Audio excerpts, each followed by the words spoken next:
కర్నూలు జిల్లా ఆదోనిలో అంతర్జాతీయ మహిళా దినోత్సవాన్ని పురస్కరించుకుని కర్నూలు జిల్లా టీడీపీ అధ్యక్షురాలు గుడిసె ఆదికృష్ణమ్మ నివాసంలో ఘనంగా వేడుకలు నిర్వహించారు. మహిళలు కలిసి కేక్ కట్ చేసి ఆనందోత్సాహాలతో సంబరాలు జరుపుకున్నారు.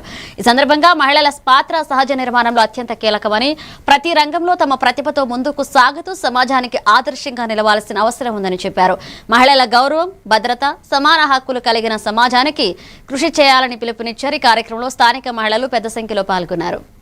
ఇంట్లో ఉద్యోగము, బయట ఉద్యోగం, బట్ ఇంట్లో వాళ్ళు ఏం చేస్తారు, మా అమ్మ ఏం చేయట్లేదు అని చెప్పి మనస్ఫూర్తిగా కోరుకుంటూ, అదేవిధంగా అంతర్జాతీయ మహిళల దినోత్సవం ఒక్కరోజు కాకుండా ప్రతిరోజు మన మహిళా దినోత్సవం లాగే జరుపుకోవాలి అని చెప్పి నేను మనస్ఫూర్తిగా మిమ్మల్ని అందరినీ అభినందిస్తూ, ఈరోజు ఎగ్జాంపుల్ నేను ఈ రాజకీయ రంగంలోన మహిళలు రాణించడం అనేది చాలా చాలా కాబట్టి అప్పుడు జరిగింది, అదే చెప్తున్నా, అప్పుడు జరిగింది. ఇప్పుడు అట్లాంటివి జరగకూడదు అని చెప్పి నేను మనస్ఫూర్తిగా కోరుకుంటూ అందరికీ థ్యాంక్ యూ.